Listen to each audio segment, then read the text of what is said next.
It's no secret that The Sims 3 is an absolute dumpster fire of a game, but The Sims 3 modders go crazy. So much, in fact, that when I came out with a 2026 performance tutorial, it was quickly made outdated by a new mod coming out. And honestly, I don't mind it because it's a really great mod. It streamlines a lot of processes, but I haven't had time to update the tutorial until now, so I'm really looking forward to getting into this and helping you guys out. A few things I should mention, though, before we get into this. You're going to need a basic knowledge of mods. I will help you with the trickier ones, but I'm not going to help you install every single mod. Most of them are pretty common sense if you have any experience with mods. Another thing is that this is not for the Mac users. I'm sorry, but you guys have a different version of the game, and to my knowledge, which is very limited because I haven't used a Mac since like 2001, most of these programs don't work for you, and even the creator of the Steam guide is saying that it's really only intended to be used with the game version 1.67 Steam on Windows 10 and 11, and while the 1.69 EA app version of the game is not supported, most of it still works. I use the 1.69 EA app version, so if any of you are using that, I can help you. The very first step is to go ahead and grab the Ultimate ASI loader. This basically makes it so that your game can read any .asi file. Basically, they're not able to on The Sims 3 as far as I know by default. So make sure you're in the Win32 column. All of our games are 32-bit. You should not be in Win64. Go ahead and scroll down to this wininet.dll and grab it. Now, the mod that really did the big upset to basically how we fix the game is Sims 3 Settings Setter, and it's actually really awesome. I've loved it so far from what I've gotten to try. I need to update it. I've used the 1.4.0 version, but yeah, I have really loved this. It's been absolutely fantastic. It does absorb Lazy Duchess's smooth patch and a few other mods, so you can see that they've been credited down here, Just Harry and Swiffy JK. Anyways, what we need to go ahead and grab here is the Sims 3 settingsetter.asi file, and then we're going to go ahead and just install these really quick so things don't get too confusing. If you guys don't know how to set this up like this, if you're a Windows user, you can go ahead and just drag the file to the top here. I like to have one that's my downloads folder and then the one where I'm just navigating everywhere like crazy. But we're going to go ahead and unzip this file here. I think you have to actually unzip it twice. It's like zipped weirdly. No, it looks like we're okay. Anyways, go ahead and just navigate in here. All you need is this wininet.dll file. Go ahead and move it here, and then you can just delete the folder. So now that we have both the Sims 3 settingsetter.asi and the wininet.dll file, we need to install this where your game is installed, so please do not confuse this with your Documents tab. You should not be here. You should be down to your C drive. I'm going the default installation path. If you've installed it somewhere else, I can't help you. But anyways, a C disk, program files, EA games or Steam, depending on which version of the game you have, and then a Sims 3 game bin, and go ahead and just drag these in here. Like I said, I need to update mine, so I'm going to go ahead and replace this. And then with that, we have installed it, so let's move on to the next step. Now, they want you to launch the game and start setting up the settings for the Sims 3 settings setters. Wow, that's a lot to say. Anyways, they want you to launch the game at this point and set it up. I think that's a waste of time. A lot of us have long loading times. I personally don't have that long, but Sims 3 sucks sometimes. Anyways, go ahead and just go to the DXVK. We're going to go ahead and grab a few files from here. Don't get overwhelmed. I know this site looks like a lot, especially if you're not that used to modding. You're okay. Alright, so I do have to go ahead and interrupt myself because I used Reshade and realized I broke my Reshade. So if any of you are using Reshade, pay attention. If you're not using Reshade, ignore me. Reshade, however, does create the D3, D9 file, so you do not need this DXVK. You do, however, still need the DXVK.conf file. So once I'm done explaining this thingy to you, go ahead and just, pick back up on the tutorial. But yeah, don't break your Reshade. It wasn't a hard fix, but it was annoying to figure out nonetheless. So, don't grab this DXVK version number .tar.gz. You don't need it. You're just going to grab this DXVK to well, honestly, this version might change by the time you're watching this, but this is the latest version at my time, so just grab the tar.gz file. Alright, and then we also have the dxvk comp file. Again, don't get overwhelmed, I know it's a lot to look at, but all you're going to go and do is go over to this right hand side and download the raw file. And this is all we need to download for the third step. It's going to again be a lot. We're going to go ahead and unzip the file here. Just go ahead and unzip. And we're going to go in here. There's another zipped file. That's bizarre. All right. I think I'm now fully unzipped. Anyways, we want this x32 folder. Like I said, we all have 32 bits of the game. And you want to grab this d3d9.dll file. You should still have your bin folder open, so don't worry about that. Just drag it on over. And then we want to go ahead and make our way back to downloads. And we want to grab this dxvk.conf file. And we want to go ahead and replace, in my case, because I have to show you guys all the editing you're going to have to do. And we are now going to open this in Notepad. Now, understandably, this might be a lot for you guys. If you've never edited a file like this, I'm going to try my best to go slow and help you guys out so you don't get lost. The very first thing I'm going to teach you guys is how to open the search or find function. Hit Control F, and it will open a lovely little search bar at the top, and then we're going to go ahead and type in a d3d9.custom device ID, and then go ahead and hit enter.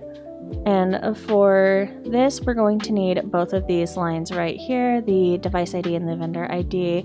Go ahead and delete the hashtag for, oops, that's not delete. Anyways, go ahead and delete the hashtag for both of these.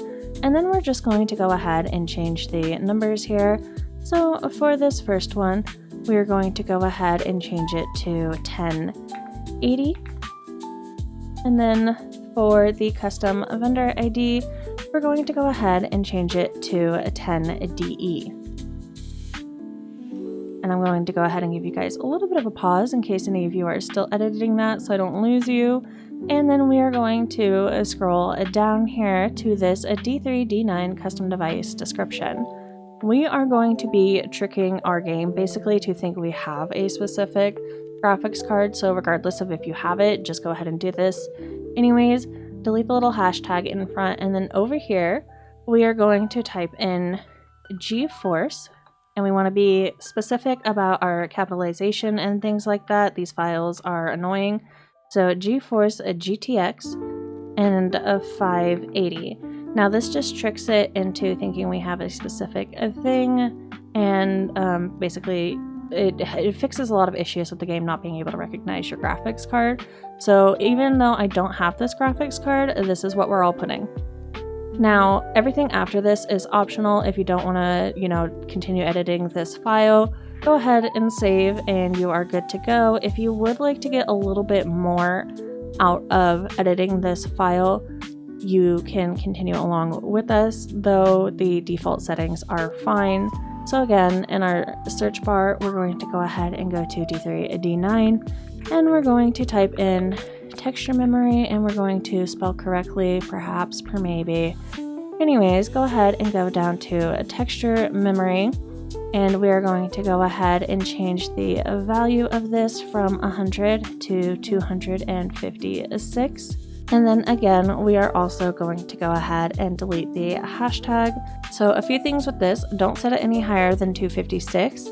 You are going to cause issues with your game, especially with crashing. So don't go any higher than 256, and also don't go too low, because again, you just kind of cause issues. The creator of the Steam guide basically says this is the sweet spot for the texture memory, so just leave it there.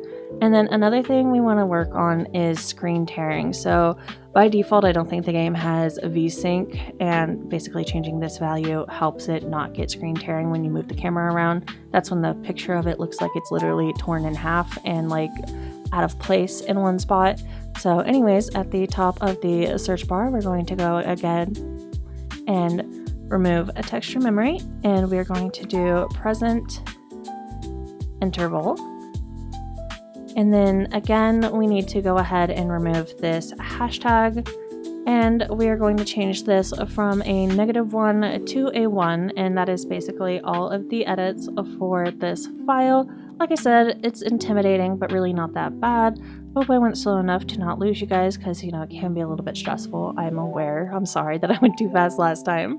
The next thing is the Monopatcher library 0.3.0. Anyways, I don't know what those numbers mean. I never do. Yeah, this basically makes it so that your game does not need a ton of core libraries in order to use script mods. There's a difference between package and script mods. Basically, script mods alter how the game functions, and then you would need a core mod, and this mod just streamlines that process to no longer need those core mods, therefore weighing down your game less. And in our downloads folder, we're going to go ahead and just unzip this file here. Go ahead and open it up. Now we're going to again be moving these to different places. I still have my bin folder open, so I'm going to start there. You do not need this wininet.dll file. We've already installed one. Do not install it. You just want the monopatcher.asi file. Go ahead and throw that in there. And then we are going to go ahead and make our way to this packages folder. And our packages folder is where you install all your mods, so go ahead and make your way to documents. Oh gosh, EA Games? No, Electronic Arts. Electronic Arts, Sims 3, mods, and then packages. I have mine over here organized by Lazy Duchess's mod because I use her mods so much. I don't need to update mine, but yeah, you would just drag it over here. And now your game no longer needs core mods in order to run every script mod. Now the next big mods are the NROS mods. If you're not really familiar with them, they kind of do a lot to your game, and so they get a bad rap sometimes because people don't change their settings by default.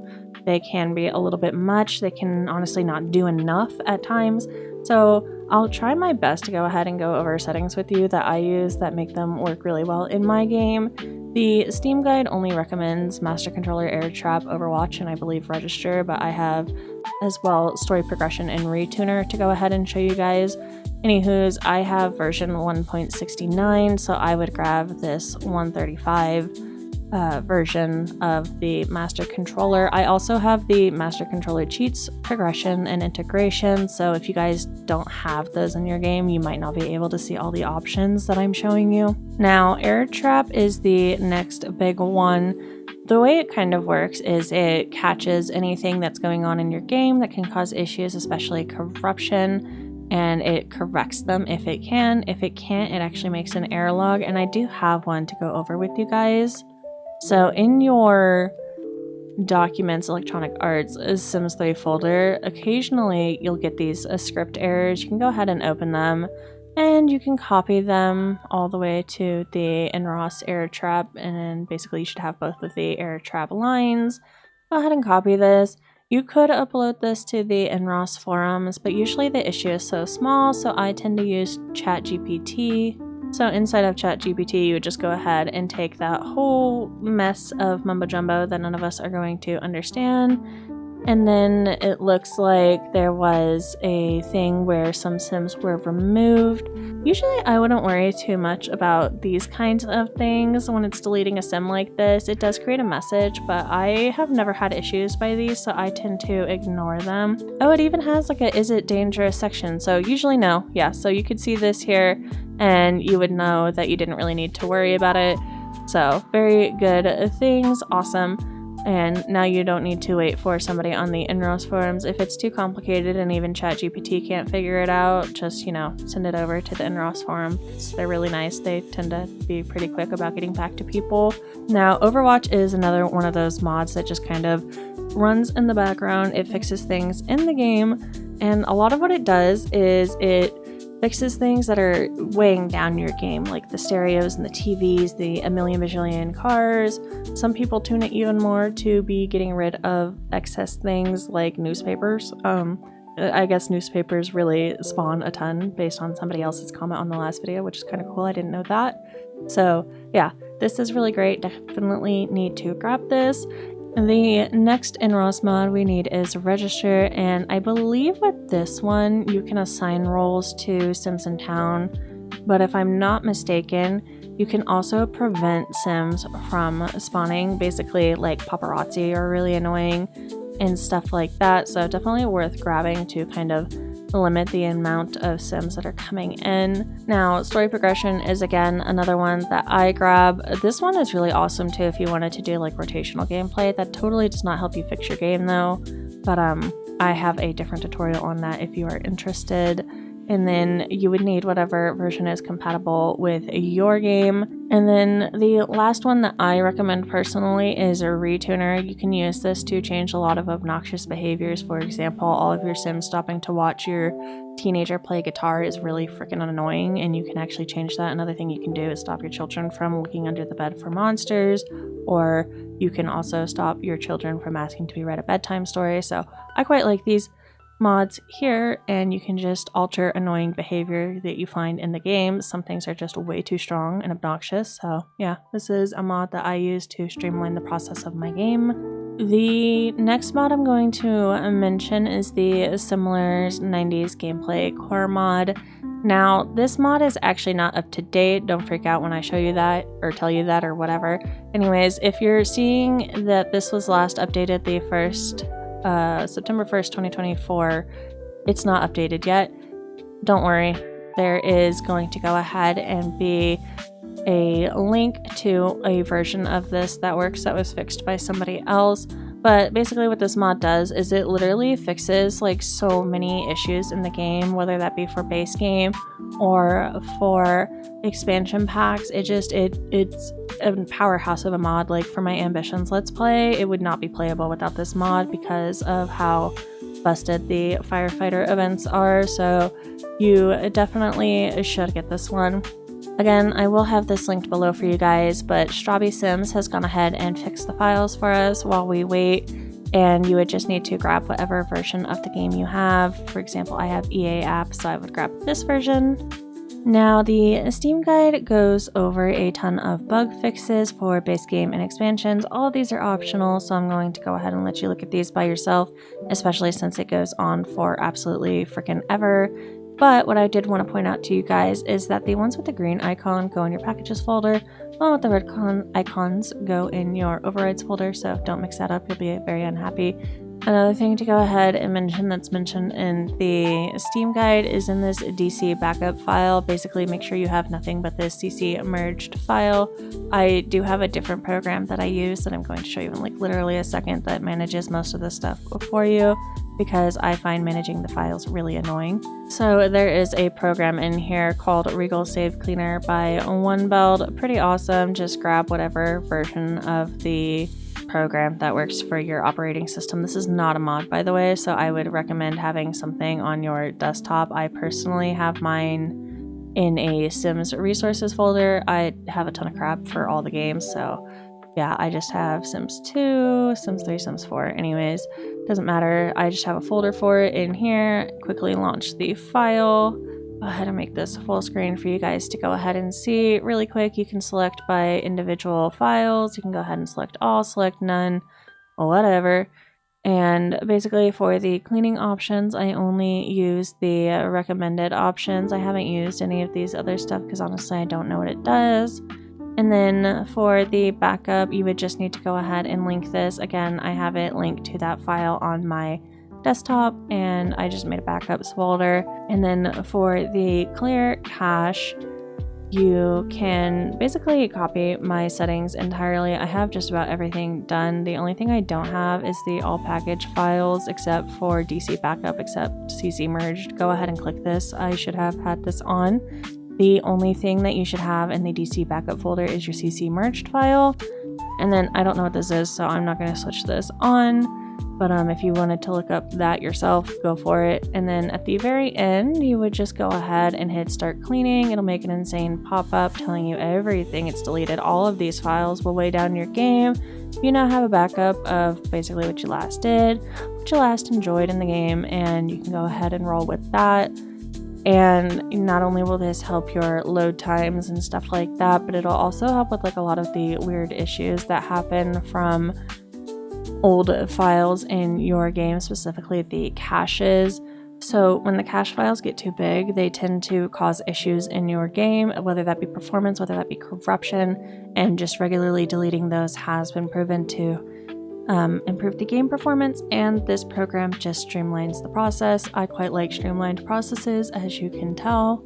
The last program I'm going to go ahead and recommend to heavy CC users like myself is that you may want to get something like CC Magic. This basically streamlines the process of compressing your content. For example, I have about 10 gigabytes of CC last I checked, and that was like 5,000 files. At about 200 files, the game starts to be weighed down and struggle. It's going to give you really crud loading times when it comes to just loading your saves, loading the game, create a style, create a sim, all really bad if you don't compress these files. So this can be really nice for that. Instead of having like 5,000 individual pieces of CC, I now have 24 really large compressed files of CC. I have a separate tutorial on this because it does take a while. But yeah, this would definitely be something I recommend to anyone that uses way too much CC like myself. There is something that Windows does itself that might be weighing down your game. So basically go ahead and make your way into settings. If you go ahead and right click this Windows icon, it pops up this little search bar, whatever. I don't know what to call this list of important options. Anyways, go ahead and go in there. Go ahead and make your way to settings, over to the gaming tab, game mode, and graphics. This might not be available for everybody. This might depend on your graphics card, but basically this will show you a bunch of options. If you're not seeing The Sims 3 in here, just go ahead and add a desktop app. And then again, you would want to make your way to that C disk. You would want to make your way to program files, EA or Steam games, whichever one you have, Sims 3, game bin, and then you want to look for the ts3.exe file. Go ahead and throw that in there, and then scroll down to this and just make sure it's set to high performance. A lot of the time it's set to power saving, and that's not giving the game the power of your system that it needs. Like I said, this might not be for everybody. This may only be for people that have an NVIDIA graphics card. I don't think this option is available on my laptop, which comes with an integrated graphics card. So just be mindful, this step might not help you. And then another nice feature that Windows offers is compatibility mode.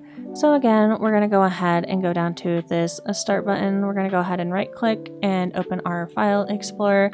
And we're actually going to navigate our way to the bin folder. So again, C disk, program files, EA or Steam games, Sims 3, game bin, and then you want to look for that executable again. So the ts3.exe, don't open it obviously because that would just start launching the game, but you want to go ahead and right click it and make your way to properties. Now, what we're looking for in here is the compatibility mode. It basically allows you to run the game on different versions of the Windows. I currently run mine on Windows 8, and this just helps with some issues. I can't fully explain it, but there was like a weird stuttering and lag that I was still getting, so I just switched over to Windows 8. That helped fix it for me, so pretty awesome. I love that for me. This might help you as well if you're still running into like some weird issues. Worth trying. Another thing that this recommended sometimes was Windows 7. This did create stuttering and lag worse for me, so, you know, user preference at that point. Maybe it has to do with your system, I don't know. But yeah, that worked fine for me. Anywho's, go ahead and launch your game, and I will meet you there. Alright, super sorry for the crazy ugly game. All of my settings got reset, so, I mean, this is basically what your game would look like if you were launching it for the first time, so you're going to see how fantastic it looks in the end. Anyways, let's go ahead and go into our options here. So I would go ahead and not enable full screen mode, but I would switch the resolution to whatever you have. In my case, 1920 x 1080. I would also leave the screen refresh rate as default. I personally can't do that because I'm going to use borderless mode. Now, the detail settings is kind of going to depend A, on your computer, and B, also any external programs you're using. For example, I use Reshade, so there's going to be some stuff that I don't have on that you guys are going to, you know, maybe want on yourself. But basically, for example, I wouldn't have edge smoothing or animation smoothing, but basically just adjust these to where you want. The only one that's super noticeable is the high detail lots. Now, as somebody that uses a ton of CC, my lots can really slow down the game. I tend to keep my high detail lots pretty low. This basically just makes it so that all of yours are not loaded all the time. and so you'll have less lag just generally while you play. You might get some lag spikes while you travel around, but like whatever, you know what I mean? Alright, so we're already starting to look a lot better. The resolution makes a lot more sense. The next thing we're going to want to go ahead and do is make our way over to the general settings tab. You're going to want to disable shop mode, lessons, disable memories. There are some mods that'll make it so you have less memories. I personally I don't use any of them because they weigh down the game horrifically. And again, with the interactive loading screens, kind of same thing. All of these weigh down the game one way or another. So, just get rid of them. You don't need them. And the last thing is the online tabs. I don't allow anything online. It causes issues a lot of the time with Sims 3, and there's really nothing from the store that I need spamming my game constantly. Another thing that, you could potentially do is some people don't like having all of these Sims at all times because they do cause issues from time to time. Now, if you were somebody that wanted access to the occults on occasion, like myself, what you would go ahead and do was turn all of those off, and then I just do testing cheats enabled true. If you don't know how to open that control bar, just go ahead and hit Control-Shift-C, and then you would go ahead and shift click, so hold down shift and then left click, and then go to Supernatural Population Control and add a Supernatural Sims to the world, and maybe you wanted to play with werewolves this time, and that'll make it so that some of these Sims that are already in town get turned into werewolves, and you can go ahead and find them. And I quite like that because there's some towns that don't have really any occult Sims in them. That mostly seems to be the world that came with the Supernatural pack. Quite like that. Does allow you to play with the pack that you have without having it constantly weigh down your game when you're not playing with it. So really nice in that regard.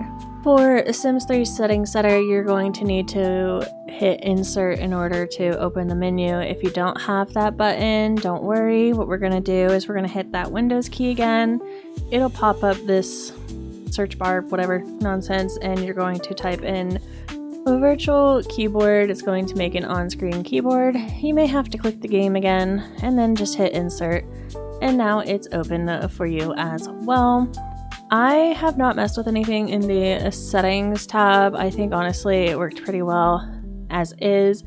Now the patches thing are basically kind of where it's going to be a little bit hit or miss depending on the user, right? So you are going to have to kind of play around with some of these. I think the mem lock allocator is basically on by default now. There's also the ref pack decompressor optimization, which is on by default, I believe. Another one that you want to go ahead and pick specifically is the Smooth Patch Precise Flavor, and we're going to go ahead and go over all of these settings here. Now, the Steam guide says to use 960. I think they have a very nice PC if they are setting it that high. I have a mid-end PC and I set mine to about 480. So just know that if you have a lower-end PC or a mid-end PC, don't click 960. It's not going to work well for you 9 times out of 10. Again, for the frame rate, don't set it any higher than 60. You're going to cause issues with your game. You can try, but it'll likely lead to stuttering and visual issues and potentially even crashing. So I personally set mine to 30. That's what I prefer. It's what I tend to record in. So, anyways, that's what I go for. The other ones I believe are also on by a default. The only one I really haven't liked so far is the lot visibility camera override. I haven't tested all of these, but yeah, this one has been one that I didn't like. I didn't like how it made my game lag horribly. And then there's this experimental tab below. I also don't recommend touching any of these. These are still works in process, right? So I would not touch those. They're, there if you want to try them out, but if this is a say you care about, don't touch it, you know what I mean? And then the next thing we want to go ahead and go over is the other or quality of life tab, whatever. Anyways, I don't know words. And we want to go to memory monitor. Now I want to enable the memory warning because The Sims 4 tends to crash once it hits a 4 GB limit. I set mine to 3.3. Sorry, my cat is jumping on my desk. Anyways, but I set mine to 3.3. This gives me plenty of time to finish whatever I'm doing before I need to save my game.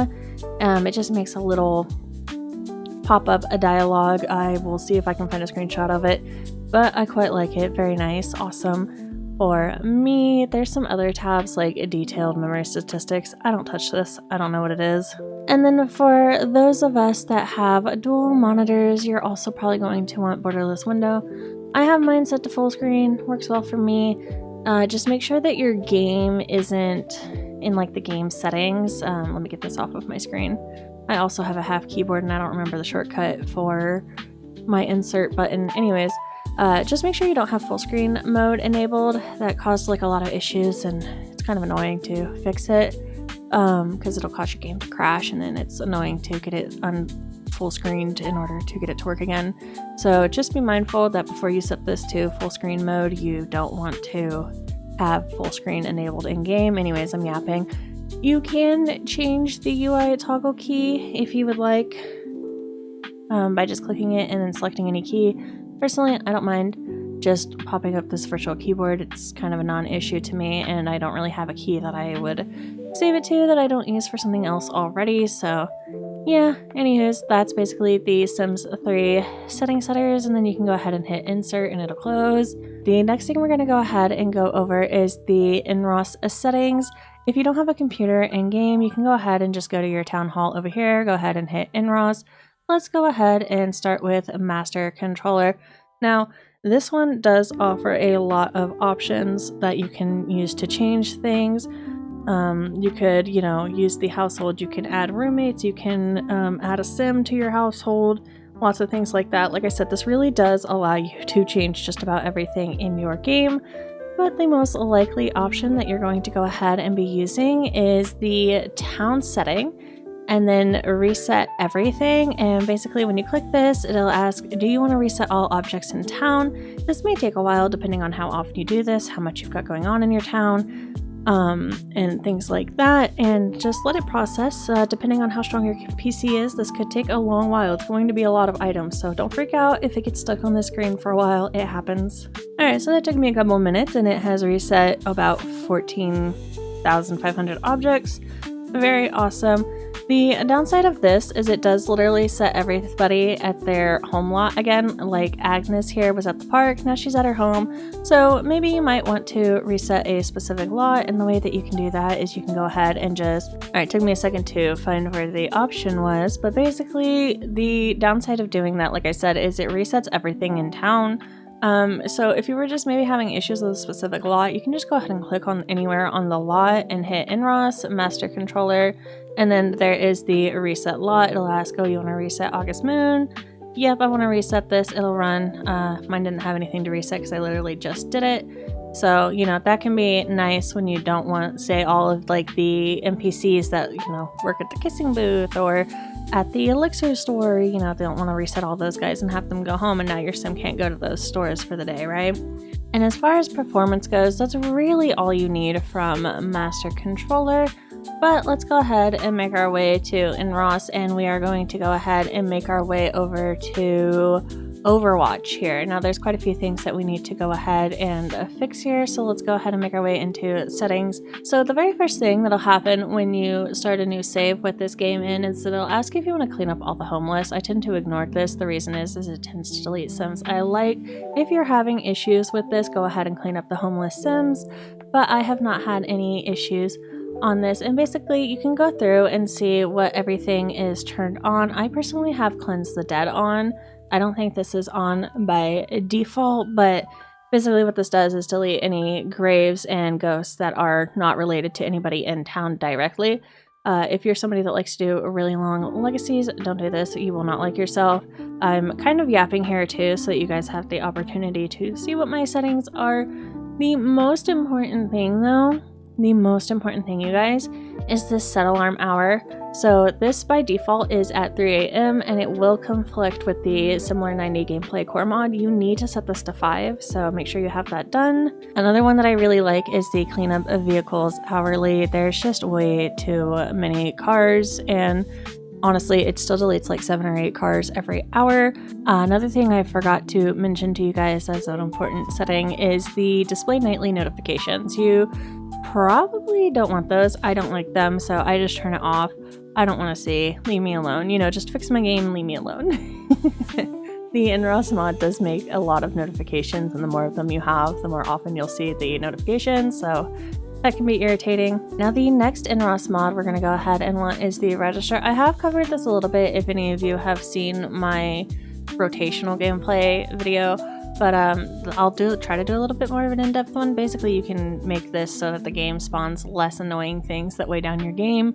For example, immigration, I tend to leave this as false.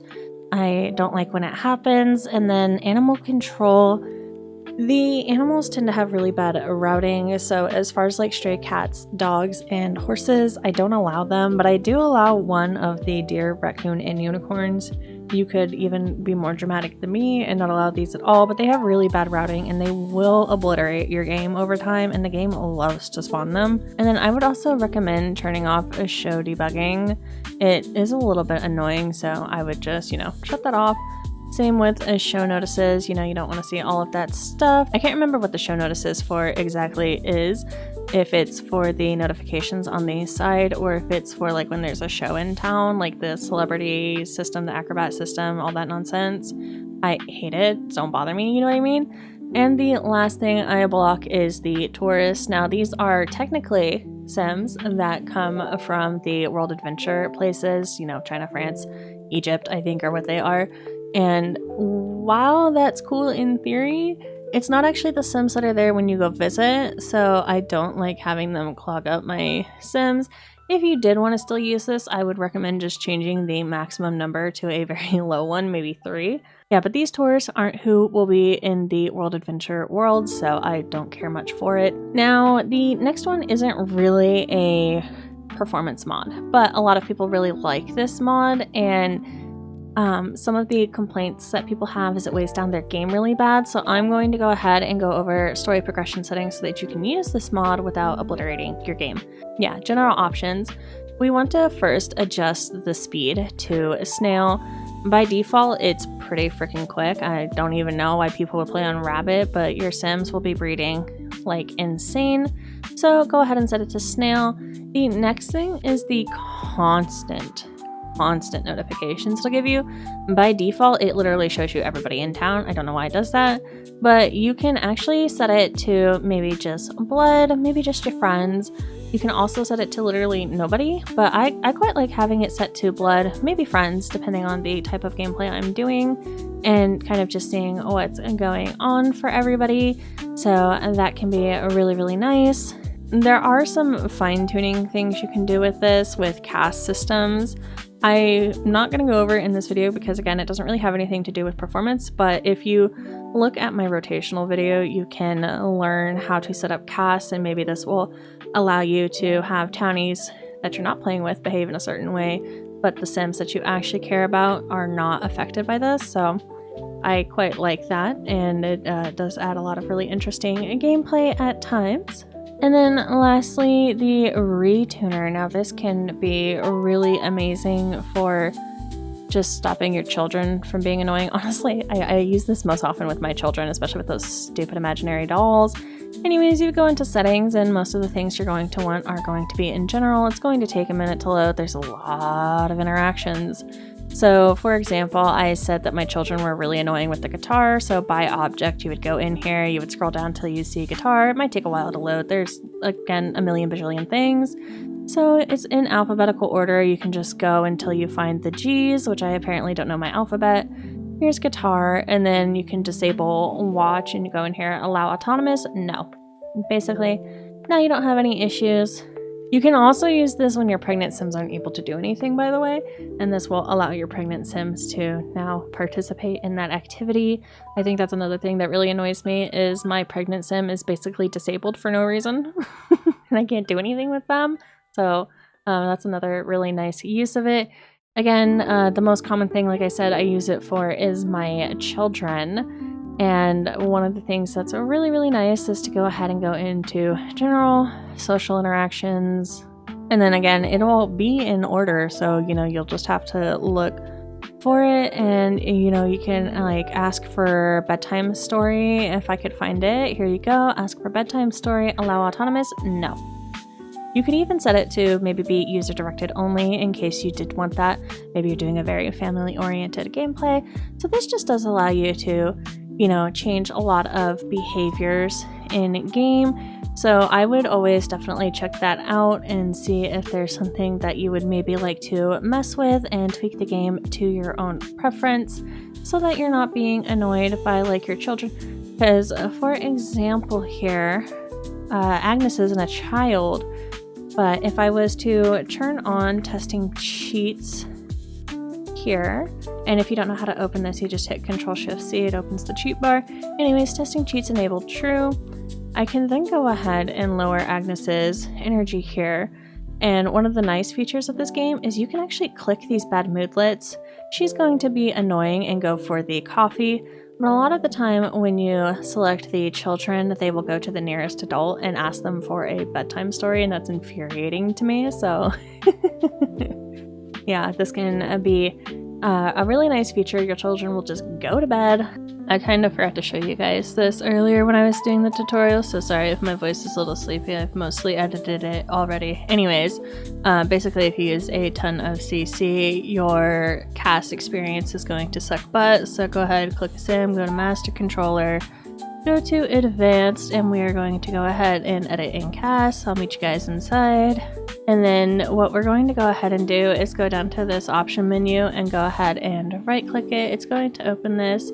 You don't necessarily need to be a massive CC user in order to use all of these settings. For example, the multiple accessories per location and as well the makeup per location are very nice options to go ahead and grab. Another thing, whether you use a CC or not, is to go ahead and have all of these show in compact form. And then if you are a CC user, I highly recommend you change the parts sort order to custom at the top. This is just absolutely freaking gorgeous. 10 out of 10. I love it so much. I forgot I had my AC on, so I hope that wasn't making too many audio issues because I don't feel like saying all that again. But anyways, for my CC users, one of the best things I can tell you to do is to go ahead and go into category changes here. And the reason is because you can not only allow adult clothes and accessories for teens. I might have to repeat myself because my cat was yelling at me. Anyways, so in order to weigh down your game less, one of the nice things you can go ahead and do is allow the adult accessories and clothes for teens. You also can do this for elders, which is really nice too, because then you don't need to get teen or elder clothes, you just need to get adult clothes. Again, the less CC is really, really great. However, for the male adult clothes for teenagers, you're going to need a mod because male teens and male adults have different head models. So basically you'll need this mod here by Gruesomes, and it just makes it so that you don't get that weird line. One thing I do have to mention with this is you need to have your sim detail set to very high, I believe. Anyways, you can read this for specifics. Yeah, but if you don't have it set to very high, it won't work. Another preference thing is I know a lot of people want inclusivity, and a lot of the older games don't have it. You can also use the beards for all, body hair for females, for all if you would like. I haven't really used these. It's not usually something I care about in my game. I don't even really use the body hair or the beards for men, so yeah. But if you really wanted this, you know, you could unlock all the accessories for all genders, unlock hair for all genders, and then you would be able to make gender fluid or trans sims more by appearance, because, you know, the game still is the game as it is, but, you know, that could be something nice for you. And then Agnes here is magically going to transform into a teen man. Gorgeous, beautiful. So you can kind of see here the issue with the head is that basically none of the teen clothing will work anymore. So you can actually delete any teen male clothing you have entirely. Of course, so there's going to be what is in game. So this is a shirt for teen males. If you go ahead, I think you have to right click it, or is it shift right click? I haven't done this in a while. Oh, it's control right click. Okay, so control right click basically blacklists the piece of clothing, and it will prevent any teens from spawning with said clothes. So you could just make your way through this list. I mean, it is kind of annoying, but that's part of the process of using CCs. You have to manage it, and sometimes this is a part of managing it. Anyways, you get the idea. Now, if you have done everything and you're still having issues, there is one last thing that just magically seems to work for me every time when I can't figure out what's beating up my game. So anyways, make your way to your Documents folder, Electronic Arts, Sims 3, and rename this file here. I've already done it at some point in the last couple of months anyways. Yeah, but basically rename your file to anything. Don't delete the file. That's not a good idea because you want to keep your save stuff, right? I'll just name this tutorial, I don't care. Anyways, and what you would do is go back to your EA launcher and just launch the game. Anyways, it creates this new folder, and you do need to copy stuff from your old folder in order to have everything. Now, there are a few things that you're going to want to go ahead and copy, and it's going to be a little bit different for everybody depending on what you use. Downloads could be nice if you are somebody that uses either Sims 3 packs or store content, which I think tends to be Sims 3 packs. I don't know. I haven't downloaded store content in forever. I don't remember. But yeah, basically copy this, move it over to the folder, open your launcher, download those. It's going to take you a hot minute depending on how much you have. So, you know. The exports folder, I believe, is if you've shared any Sims with people or lots or worlds or whatever, so you may want this as well. If you hold control, you can click these over time. If you've added any custom music to the game, if you've installed any world, whether that be EA or player made, you would want to go ahead and grab installed worlds, library for any lots, and of course our mods folder. I'm sure quite a few of us have this. I don't tend to have anything in my recorded videos, but you know, sometimes people use those as well as screenshots you might want to grab. The Sims 3 settings setter folder is important. If any of us are using Sims 3 settings setter, grab this, which I imagine most of us are if we just followed this tutorial. There's also saved outfits, your saves, which are very important, and then the last thing in here, if I could find it, is your options.ini file, which are very, you know, important. That's all your settings in your game. You know, who wants to launch the game to fix those? So yeah, you would basically just copy whatever was relevant to you, and then you would go ahead and move it over to this new Sims 3 folder that you made. I don't need this, so I'm gonna go ahead and get rid of that. Yeah, but that's more or less the tutorial. I really don't have anything to add as far as tips and tricks. I've literally told you pretty much everything I can think of. So if it didn't work for you and you're still having issues, you're still free to leave a comment, but I don't know how much that I can help you. Hopefully somebody else in the comments will, you know, have like suggestions and tips, and maybe it'll be a nice learning experience for me too. Outside of that, if you did get a little lost in the sauce and you need some more clarification as to what the heck I was talking about, again, I'll try my best. Maybe another player can explain it better than I can, which is always nice. And lastly, sadly, this does need to be said, this will become outdated. And for some reason, when the last video became outdated, some of you decided to throw an absolute tantrum in the comment section. Please touch grass, first off. Second off, you're probably muted forever, so nobody can see your comments anyways. And I am just a regular player trying to help people out with a visual guide. So I will get to these when I get to them, and the Steam guide will always be the reference of what is the latest to date in the game. But yeah, outside of that, I really hope your game was, fixed.